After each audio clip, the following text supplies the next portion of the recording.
Welcome back to the Intercooler podcast, everybody.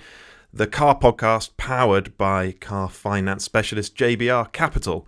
This is episode 276 with Dan Prosser and Andrew Frankel. I've got a whole list of things here, Andrew, that I want to talk about today. But first of all, we have a new desk prop. We do. And that's not very helpful for those of you, and it's the vast majority of people who are just listening to this. Yes. But if you're watching on YouTube, you'll see that there's a model engine in front of us. Andrew seems very proud of this model yes, engine. because guess who built the model? Was it you? It was me. All by myself. It's a Christmas present from my brother. Ah. And what a fine Christmas present it was. A great gift. Yes.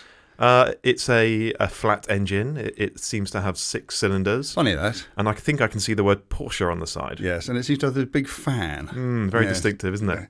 So, but it's a working model, isn't it? It's a completely working model. If you press the button, it's... Oh, blimey. Oh, hang on, press it again, and you'll get the engine sounds.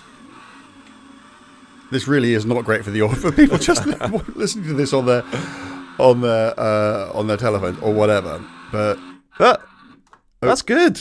But yeah, it's completely all the bits that are in a 911 engine are rendered there in plastic. Yeah. But if you want to know how such an engine goes together and all the bits that it contains, that's what it's got. It's got everything. It's got crankshaft, pistons, conrods, valves, camshafts. It's all in there. Little spark plugs with little lights at the end which light up in the correct firing order. That's great. So you learn how an engine goes together and how it works. Yeah. Particularly a Porsche engine. Yes, and it took me a fairly intensive weekend to do it. And at the end of it, you get to press a button, and to your utter astonishment, you see pistons start to move. It works. Wow. And valves start to open and close, and little lights come up on the end of... I didn't believe for a moment it would work. It's a great looking kit. Or it would just eat itself or something, but because I am a total mechanical incompetent. But it works, which just goes to show how good the instructions must be. I really do like the idea of assembling something Yeah. and getting a genuine impression, an idea of how it goes together and how it functions. I think that's really cool. So my next step, and I may have to wait until I retire to do this, I want to do it with a proper engine. You can get these, I don't know if you've ever been to sort of country shows. You get these static engines. Yeah. These sort of single cylinder things, which are designed to sort of run a bow saw in a field somewhere. Which means basically it's an engine which can just run all by itself. It doesn't have to be in anything. And they are, I think, the simplest engines that exist because they've only got one of everything. Yeah. And so I want to build that. I really want to build a functioning. I mean, so many of my mates could build a V12 one. I couldn't even begin to do that. No. But I'd just like to build something which, rather than just sort of pretending to work, actually does work. That would be cool. And this is an official Porsche thing, isn't it? It's an official Porsche product. Yeah, if you just go on to, if you just put Porsche Flat 6 model engine in it, it'll come up. Yeah. But it is a Porsche thing. Probably explains why the instructions are so good.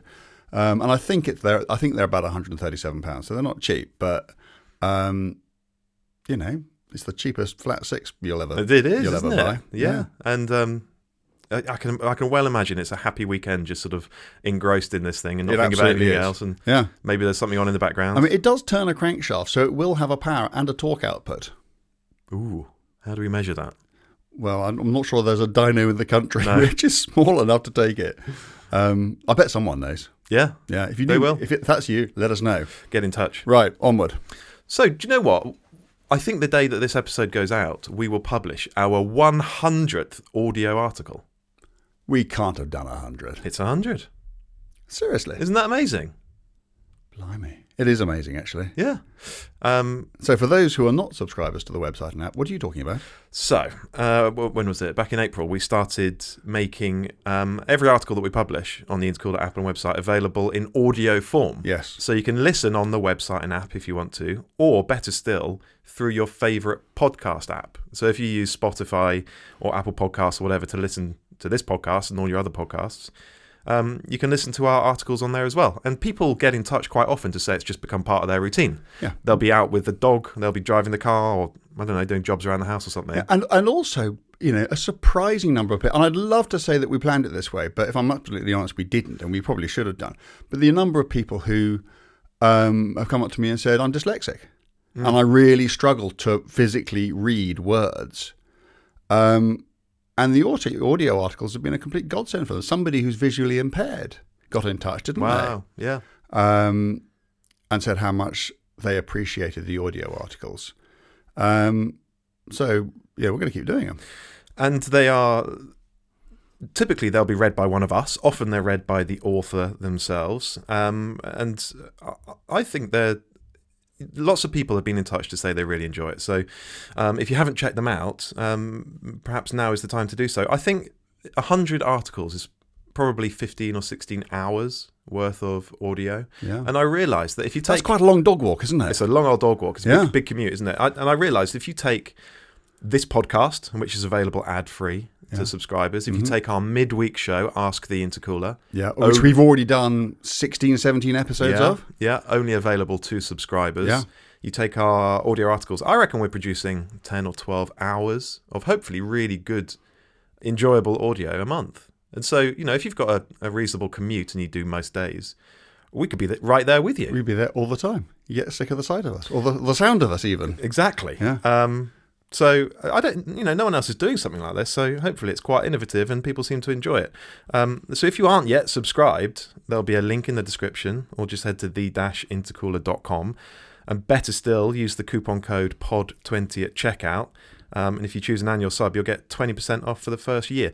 I should also mention, we are in partnership with Supernatural Car Care. And Andrew, now, if you're watching... I'm now going to be modelling, if anybody, again, is watching this on YouTube. That camera over there? That one, yeah. Okay, here we go.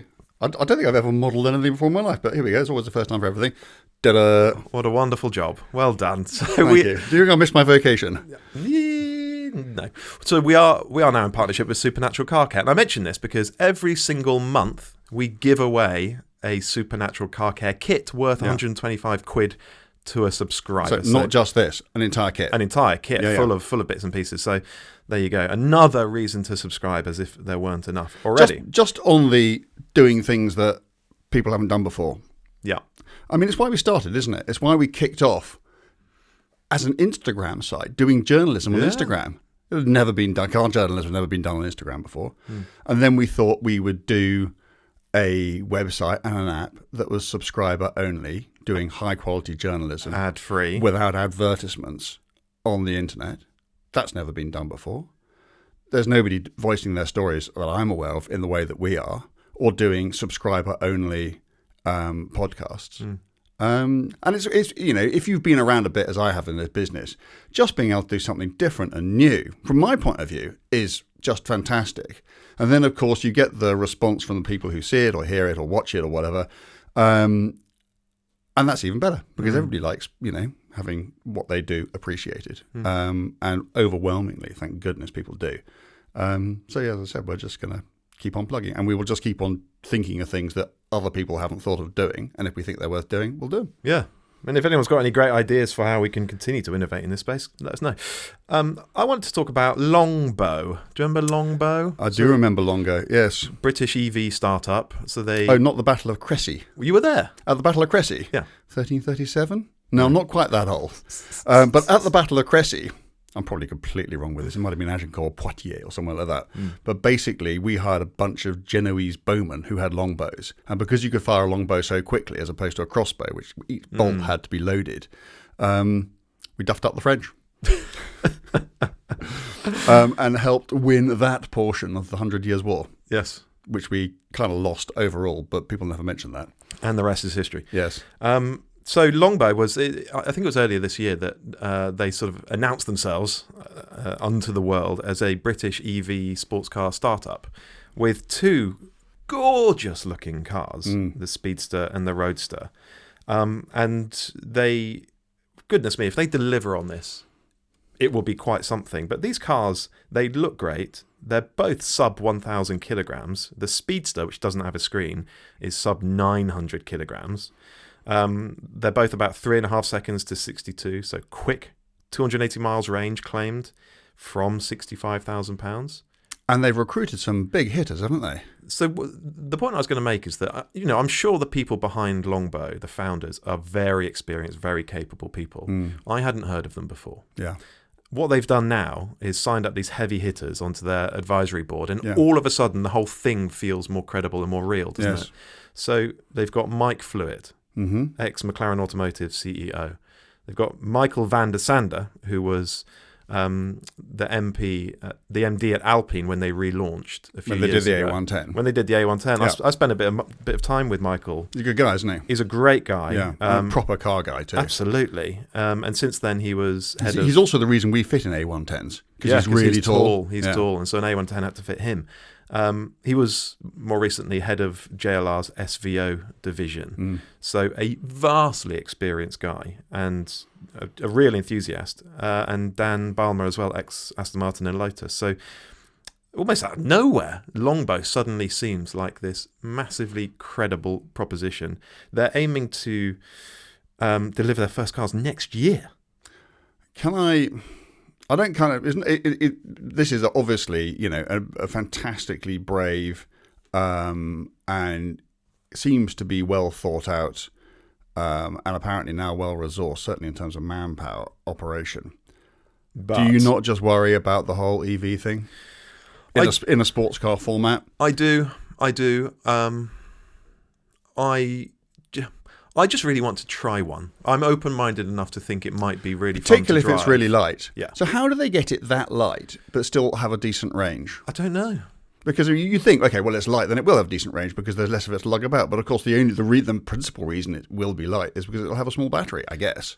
This is exactly the thing, right? And there haven't been many, but all the attempts at EV sports cars so far, the MG...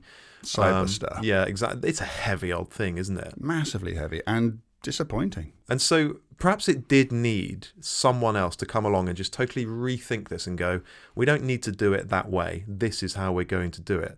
But even so, 900 kilograms for an EV sports car with a decent range. Yeah, I mean, it is. I mean, we have said this, and we've said it on this. I can't remember how long ago. We have said it on this podcast. Actually, those sorts of cars. We talked about an electric Caterham before.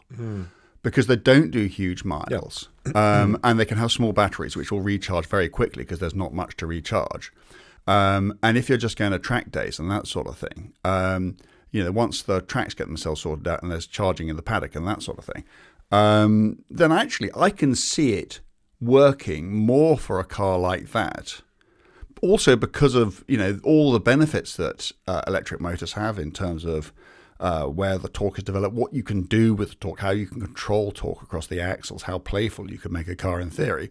There is a big downside clearly in that you don't have an internal combustion engine or a gearbox unless you do the Hyundai thing and simulate them, and simulate them. But I can actually see a clearer path through to commercial success for those sorts of cars than I can for more mainstream stuff, where range is an issue, and yet people still don't want to be, dragging 2 tons of car around in a 2-seat open format. Yeah. I just want to drive one because perhaps it's really good fun. Perhaps they've done such a good job that it's really good fun. But I think you're right. I mean, lots of people listening to this will think, what's the point? If I'm buying a lightweight sports car... Why haven't you not just got a Caterham? Yeah, they'll be thinking, I want an engine in it because it's a recreation and that's part of the fun. Yeah. I think there'll be others thinking... I'm quite interested in this. And I'd love to know, if you're out there, if you're listening to this thinking, yeah, I'm on board with this Longbow project, get in touch. I'd really love to hear I think it's one of those things that the initial reception will be so crucial. So, not that it's my place to give advice to these people, but if it were, I would say, for goodness sake, delay it for as long as you need to delay it. Just make sure it's right. Because that initial reception, when it gets on, okay, there isn't a Top Gear at the moment, but when it gets in the mags and on the websites and and out there, it has to be spot on, doesn't it? The opinion formers, their view of it, because I think that people will take their lead from them because there hasn't been anything like it before. There's nothing you can compare it to, and if we all say, "Oh my goodness, you need to take this seriously," then I think there's a chance that at least some people will. Whereas if we come out and go, well, nice try, guys, but, have you thought about putting an internal combustion engine in it? I suspect that'll kill it. You're right. They need to get it right from the off. Yeah. And also not let it creep, not let those weight figures creep and the price creep. Because, frankly, sitting here right now, I actually can't believe they can deliver on all those promises. If they have, but I can't wait to be proven wrong. If they have published a 3-digit weight figure, is that dry, do we know? They haven't said. Okay, so it'll be dry.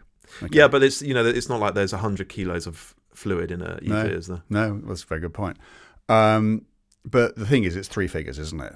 So if it was like a 1080 car and it went to 1120, well, people wouldn't notice that much. But if it goes from three figures to four figures, then I think that is a credibility problem. So they've got to get it to market, even if it's dry, even if it's with titanium wheel nuts and all the lightest options. It's got to come to market at three figures now. Yeah. I'd love to drive it. These cars I want it to work. Yeah, these cars are developed and built in the UK, or they will be. If there's anyone listening from Longbow, open invitation. Come on and talk to us. Let us know all about how you're doing this. And answer those questions. Yeah. We will say to you, what do you say to people who go, I've had a Caterham for the last 25 years, why would I change now? Yeah, that'd be brilliant. The other thing, I suppose, is that we do now know that it looks like there'll be an exemption from the 2035 ICE ban for very low volume cars, sub 1,000 units. Yes. Presumably Longbow will be a sub 1,000 units. So should they have just gone petrol? I don't know. Well, I mean, I think that's one of those things that's brilliant to say with hindsight, but I suspect at the time their business plan was made, that decision hadn't been taken. And probably what they wanted to do was demonstrate that you really could make a credible, enjoyable EV sports car. That's probably the whole point of this program. But also with something that is small and as simple as that, my guess is it would be an awful lot easier to retro-engineer an ICE powertrain into it than it would be for something like a Porsche Boxster. Yeah. I'd love to know more. I'd love to know more about Longbow, so get in touch. Please. I want to, I haven't even raised this with you yet, but I think we should just very briefly mention Jason Plato. Oh, okay. Right, it's a little bit early for us to announce this because we're still finalising a lot of the details. But we appear to be announcing something. We do, don't we? Well, you are. September 18th, we've got our next live podcast. Yeah. There are a few loose ends that need to be tied up and so on. Yeah, but because it's very exclusive. It's going to be very exclusive, and because we don't have a lot of runway between now and then, I want to mention it nice and early. But because we're working with Renault and Jason Plato to put on what we think is going to be a really good live podcast evening. It's going to be in Battersea in London. In Battersea Power Station, no less. And Renault are bringing along the Renault 5 Turbo 3E, that nutcase, ludicrous EV. Yeah, they've sold out the entire first tranche of that. Have they? Yeah, so people who say just EV, like people like us who really cast doubt over EV sports cars, here's one costing £150,000. Yeah. And I think they're going to be two tranches. I maybe get this completely wrong. I think the first was 1,000 units and the second one's going to be like 700. The 1,000 have already gone. Ah, brilliant. Yeah. Fabulous. And they're going to bring that car along, so we all get to have a proper good look at it. Yeah. We get to talk to Jason Plato, hear his old war stories. Yeah. So Jason, whose career was basically, he came to public attention through racing for Renault, whether it was winning the Sport Spider Championship or racing in the BTCC with Williams Renault. In Lagunas? In Lagunas, exactly. Yeah. Yeah, because Jason, I can say this because he's younger than me, but he's been around a bit. Yeah, he's been around a while, and he's a great storyteller. And it's not just going to be Renault. We'll talk quite a lot about that, and we'll ask him what he thinks of the Renault 5 Turbo 3E, and then we'll talk about lots of other stuff as well. We will. Now we don't know how many tickets are going to be available. It won't be many. It'll be a 2-figure number. Yeah, we don't know what the ticket price is going to be, but there will be drinks and nibbles. But it's going to be a very, very exclusive event. And it'll be in the evening of September the 18th. It will. After work. After work. And first refusal will go to existing TI subscribers. Yeah. People who subscribe to the website and app. It's only fair. And we'll see how many are left after they've all had their fill. But we don't have any more details, any more specifics at the moment. Yeah. But as soon as we're ready to officially announce it, we'll put a story on the website and app so that subscribers can have first crack at tickets. And we won't just be recording the podcast with Jason. There will be a decent Q&A after it. So if you ever wanted to ask Jason Plato just how close he came to being twatted by Matt Neal, that's your chance. It is. Wonderful. So subscribers, hopefully in the next, week or so, look out for some news from us on that. It promises to be a really, really enjoyable event. I've been knocking about in the latest Audi RS3. You saw it earlier. You couldn't miss it, could you? You couldn't. What do they call that? Oh, I did check earlier, but I can't remember. Something green. Something green. Yeah. But it's one of the free colour options on that car. You don't have to pay extra for it. What, because people Audi recognise quite sensibly and nobody actually pay money for it. It's very, very lurid, sort of lime green. Yes. You can't miss it. Even someone who is as profoundly colourblind as me, yeah, you ain't going to miss it. And it's so it's a really interesting car, that RS3. It shouldn't exist anymore. It should be dead. But Euro 7, the emissions regulations got pushed out, and so the RS3 had a stay of execution, a couple more years. And it's the only 5-cylinder car on sale today, so it remains on sale for a bit longer. But once this car's gone, no more 5-cylinder cars. Potentially ever. Well, it's hard to see someone thinking, I'm going to either design a brand new 5-cylinder engine or dig one up from the dim, distant past. Yeah. So that's another one that's gone. Soon, yeah. But it's great that you can still buy a 5-cylinder car, but it's 62 grand basic. If you really, really want an RS3, maybe you're prepared to pay 62 grand. But I mean, that's the way with these things, isn't it? If you think of things like, I can't remember what the price is, but something like a Type R Civic. 50 grand. 50 grand, Yeah. And these things are so expensive. Can we just do a little bit on the 5-cylinder engine? Please. I'm not sure that Audi's was the first. I've got a sneaky suspicion that Mercedes had a diesel 5-cylinder before that. I might be wrong. So 5-cylinder, there's the Audi 5-cylinder engine, and they've been, I can remember the original ad campaigns where they had a sort of a balance with 3 silver balls on one side and 2 on the other, and it was still showing such perfect balance. And I'm not quite sure how they did. I presume they did it with balancer shafts or whatever, but in sort of harmonics, a 5-cylinder engine shouldn't be possible. I think a 7-cylinder engine isn't possible because no one's ever done one. And I'm sure someone would have done one if it was possible, because they've done a 1, 2, 3, 4, 5, 6, 8, 10, 12, but they've never done a 7. Yeah, not the other odds. No. Someone more intelligent and well-versed in these things could be able to tell us why they couldn't do that. But anyway, and then obviously it went on most famously in the Quattro. Yeah. And all the things that followed it. So who else has done a 5? Volvo. And because of Volvo, Ford. Because of Volvo, Ford, yeah. Mercedes. Yeah. I can think of one. Go on. Volkswagen. Oh, in a narrow V. In a V5 that you could get in a Golf and a Bora. Yeah, and presumably some other stuff. Can't remember. But yeah, I'd like to know a bit more about the fundamentals of a 5-cylinder engine. Maybe that's one for David Tuig, because he... Actually, I meant to mention when you were talking about your wonderful flat 6 engine that you built here, that Tuig is going to write a story for us all about the flat 6 and the harmonics, how it's balanced. This particular flat 6, the flat 6 in general. Do you remember he wrote a piece about the V12 in general? Yeah, and he explained why it's such an emotive engine for a lot of us. why it really gets into your ear. Yeah, and there have been other flat 6. Yeah, you're right. Subaru. Yeah, the goodness me, the Tucker.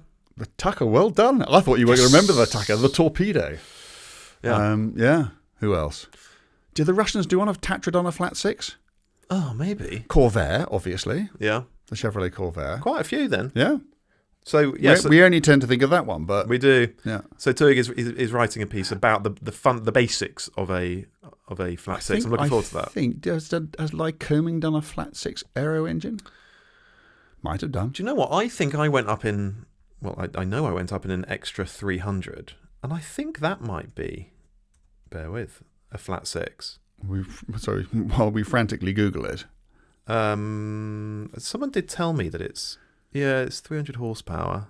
I don't know. Shall I just fill furiously? Yeah, please do. So, I drove to the studio today in my long-term Range Rover, which I've been finding, despite the fact that we're in the middle of Bristol, and finding a parking space in the middle of Bristol is really not the easiest thing to do in an enormous Range Rover. Are we there yet? I was right about the extra 300, a flat 6. Excellent. There you go. I'm now going to have to finish my set. Go on. I just find that I find the Range Rover so soothing and just so great for my feng shui? Don't know, my inner calm. Your zen. My zen. Your peace. Yeah. I'll just think to myself, I'll just go drive the Range Rover. because I just like being in it, and I've wafted in on electrons. It will do about 60 miles on electricity, which is just enough to get me into town and back again. That's good. So the crankshaft won't turn, and I'm loving it. And you're going to borrow it, which you absolutely should. And I'll look forward to seeing what you think. Anyway, so back to this RS3. Yeah. It's an interesting car, the RS3. 10 years ago, it was quite an underwhelming machine, really. You know, it had that really characterful 5-pot engine, fast, but very sort of wooden, damping, mute, numb steering, very nose-heavy balance. Not really that enjoyable to drive at the limit. Which at the time I was going to be so sarky then, but I won't. But the point is that it was one of a number of performance Audis, which had followed in a very similar vein. That sort of very flat-footed, nose-heavy thing was typically Audi. Very safe. For a long time. Very stable. They're beyond that now. And they have been for a while, actually. Yeah. I remember there was a 2017 update on the RS3, and that was better. And then there was a 2021 version, and that was far better. And now there's this one, and it's good. It's not perfect. It's not brilliant, but it is good. And there's some quite interesting things about it. It's got this torque splitter in the rear axle rather than a conventional differential, and the 2021 car introduced this. And the Golf R has the same thing. It's a clutch pack system that can send all of the available torque to one rear wheel. So, and that's half of the total engine torque. Yeah. So, I don't know, close to a couple £100 to the left or right rear wheel, which is why it feels quite positive now when you stand on the power away from a corner. Also, if you've got the space, you know, big open car park or something, it will do stupid drifty stuff everywhere, which is neither here nor there really, but it's that sort of positivity that you feel away from a corner that makes it feel good. But it's also got this neutral balance on the way into a corner. It used to be that you would turn into a bend in one of these cars and just sort of feel it push out. It doesn't do that anymore. It really pivots, and it steers quite nicely.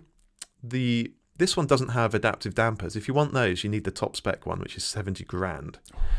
And you could tell they've worked really, really hard to tune these passive dampers. And there are moments where it feels lovely. And I don't just mean on a super smooth road, but the road could be a bit uneven, a bit bumpy, but it seems a particular sort of uneven and bumpy. And your road speed needs to be right. And then it feels lovely. But then you'll turn a corner and it feels very wooden, very brittle again. So those passive dampers have a very sort of narrow operating range. Outside of it, it's not great. So the question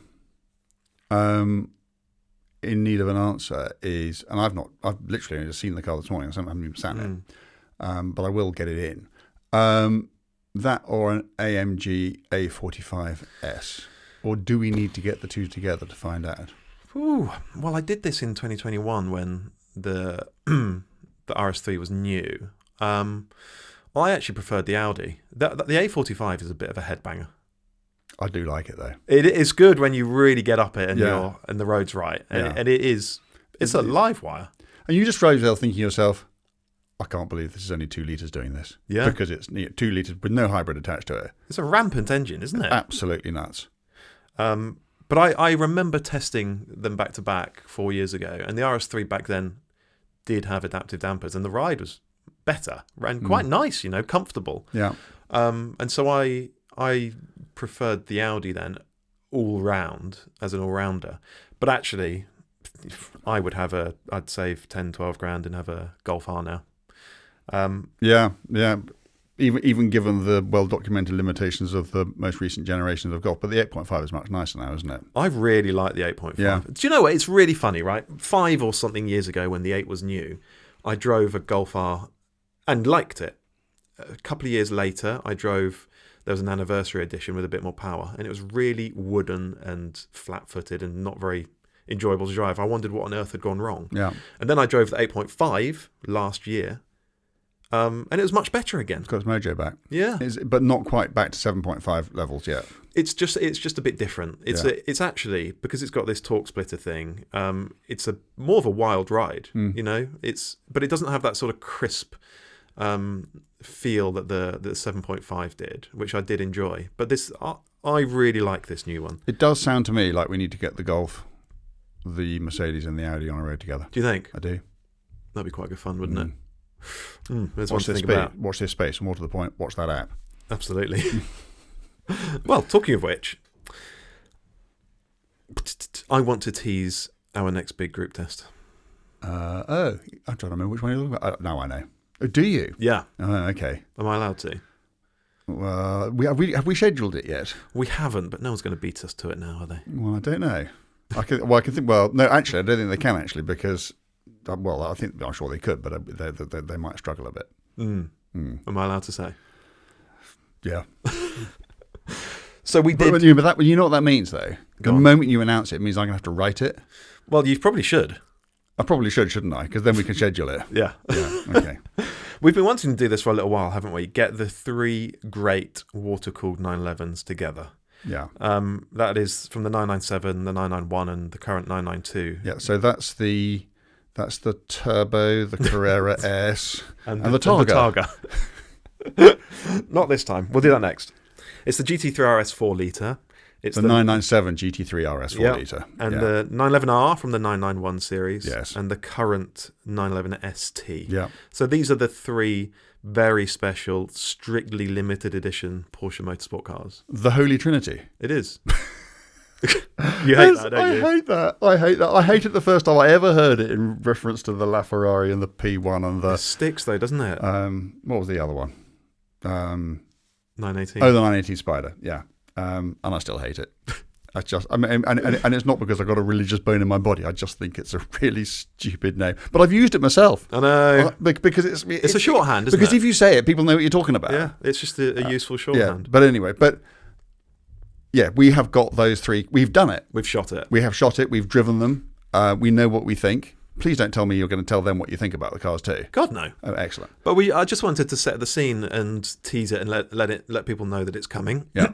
So the story will go live. We don't know when, but quite soon on the website and app. The video will follow a little bit later. I'm told by our videographer that the video is coming together beautifully and it should be a good one. It's one of those days, wasn't it, where we're so lucky we go off and do all sorts of things all the time. And I love doing those. I can remember we had a great time just doing that Renault 5 Fiat Panda shoot because actually there were cars that we enjoyed being on. We were on good roads and it was just a sort of happy occasion. But then you go and do something like this and you're actually thinking to yourself, this is quite special because it hasn't been done before. It's unlikely to be done again. Yeah. And it's us who's doing it. And there is a certain pride that goes with doing that. But more than anything else, you just are aware of the great, great privilege of just being in these cars. And the other good thing about it from a writer's point of view is... It's one of those stories, whatever motoring journalists say, when they're about to go and do a group test, in their head, they kind of think they already know what the answer is going to be. I didn't have a clue with this one. Yeah. And it was really close. I know what you think. I haven't told you what I think. No, you haven't. Keep it to yourself. But it was just one of those things that there was just this sense of privilege and thinking, wow, we're doing this. And they are, in my mind, absolutely the 3 greatest modern 911s of them all. And it's great that we've been able to do it. And thank you so much to Porsche providing the ST the day before they defleeted it. Yeah. In fact, they kept it on the fleet for longer so that we could do it. So that car is now gone. And also the bloke who provided the other 2. Yeah. Without whom we wouldn't have a story. No. And we wouldn't have had a memory to serve us for the rest of our lives. No, yeah. So thank you. I'm really looking forward to reading your story. I'm proud that we got there first with that test. Yeah. Like we did with the 3 Ferraris, the 599 GTO, the F12 TDF, and the 812 Competizione. That was another one of those days, wasn't it? Yeah, just brilliant. Yeah. And again, I wouldn't have bet a quid that I'd have come out of that thinking the oldest and the slowest was the one that I enjoyed driving the most. But it was. Because I'm not a huge 599 fan. I much prefer an F12 to a 599. But that GTO was exquisite. If you don't know what we're talking about, go onto the website and app and you can read the story now. Yeah, and the video's on YouTube And the video's on YouTube.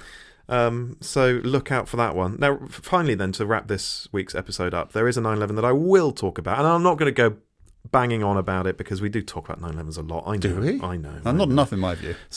I think we should rebrand this. It gets mentioned. The Flat Six podcast. Don't. But so a couple of weeks ago, I spoke about the latest updated Carrera S that I spent a bit of time in. And I said that it's become a very different sort of car. And I think I annoyed a few people by saying this. Good. It's you never annoy anyone. That means you're only saying, mealy mouth, things. Yeah. But it's become a very grown-up car. It's become the 911 for people who don't particularly want a proper Focus sports car. In some regards. The S you're talking about? The S. Okay, so I know what you're going to talk about now. Yeah. The S. Which is fine. We concluded, didn't we, that Porsche's right to offer at least one model that does that. But my reason for voicing that was that a lot of people will save up and finally go and order their 911 that they've wanted for years and years, and they'll probably assume that the Carrera S is the sort of baseline 911, but it's really not now. So if I can just interrupt, I think the most important point is, and the reason that people might get misled, is that in the past, 911, sort of normal 911s, have basically been, sort of the same sort of car, but with different power outputs. But they've all had the similar sort of characters, whether you bought a Carrera or an S or a GTS. What Porsche have now done, and it's made life much more interesting, is you buy a 911 now, not just because of what you can afford, but actually for the character of the car. A GTS is so different to any other 911 now. Yeah. The S is so different in another way. And I suspect the car you're about to talk about is so differentiated from not just any other 911s, but the car of the same name that it replaces. So there's just much more choice, but that means you've got to be much more careful when you make that choice. Yeah, you've got to do your research now. Yeah. And so the car that I have since driven is the Carrera T. Hated it? Goodness me, no. I adored that car. Yeah. It's one of those cars that immediately just made me think, how am I going to get together £114,000? And I'm not, is the answer. But I just want one. I just really, really want one. And it perfectly demonstrates the point that I was trying to make about the Carrera S, because it's not a hardcore car, right? It's not a totally uncompromising weekend-only thing at all. You could daily it just fine, but it always feels special. It always feels like a true thoroughbred sports car. Even when you're just driving it normally, you're in something special. It's that impression that I just didn't get in the Carrera S. But then when you do press on a bit, it's fabulous to drive. So why? What is it about this car? So the bit that I find really difficult to explain is why you feel in just normal use that you're in a true sports car. It's not just about the gears. It's not just about the gear. That's a big part of it. So it does have this new, well, it's not a new gearbox, but it's new to the Carrera T, a 6-speed rather than a 7-speed, which is lovely. Really nice transmission. The only non-GT 911 you can buy with a manual gearbox, and you can't get a PDK for it. That's how hard Porsche are trying to differentiate their 911s now. You can't buy a 2-pedal T. That's right. You always could in the past. So that's the point. There's now clear separation between these different variants, which is probably the right way to do it. And it's very clearly a new and very consciously taken decision by Porsche to differentiate the cars in this way. It's very, very conscious. And so this Carrera T, the way you interact with the car, the seating position, the steering, the way it rides, it's the best riding 911. Better than the S by a margin. And then when you get going, wonderful balance. It's an interactive car, so you feel what's going on. It's not numb. It's not distant. It's got just under 400 horsepower, 389 bhp. So it's the standard engine, isn't it? It is the standard engine. Not the S. Did you miss the additional power? No. Not for a minute. 400 is enough. And it's got good, strong torque because it's a twin-turbo thing. Yeah. So it just feels right, the size of the car, the weight of the car, the power. You can use all the power and not feel like you're taking massive liberties. Yeah, I think it's got more torque low down because it's blowing less boost. Yeah. So you've just got a flatter torque curve. Less peaky. It always feels quick. It doesn't sound wonderful. I think the emission, the sort of sound, the noise, pass-by noise regulations, whatever they are so strict nowadays that it's very difficult. These manufacturers are finding it very, very hard to get any sort of tune out of their latest engines, which is a shame. But it doesn't sound bad. Standard limited slip diff? Yeah. Which you don't get on an S? Yeah. Honestly, it's just a 911 that's optimised for Not people want to go and break the Nürburgring lap record at all, because it's manual. It's the slowest 911, isn't it? Yeah. It's like 4.5 seconds to 60, which is like old school 911. But if you actually just love driving, the business of driving, how a car feels, how a car makes you feel, rather than anything to do with numbers, it is clearly the one. I loved it. Yeah, I really, really loved it. And I don't know. I just need to find a way to get myself back in one. Have you considered subscribing to the TI website and app? Everybody out there, help Dan finance his Carrera T. He'd be awfully grateful. If we can get 10 or 20,000 of you signed up in the next couple of weeks, that'll do it. Maybe I can do it. So it's my favourite 911 right now, and that's of the entire lineup. And it's, I actually was disappointed in the Carrera S, though I understand why it's gone the way it has. But the T more than made up for it. I have been, in fact, sadly I can't go because I promised my daughter I'll take her away for a little break. But we've been invited to the 911 Turbo launch. Yes. I don't even know, and even if I did, I'm sure I wouldn't be able to talk about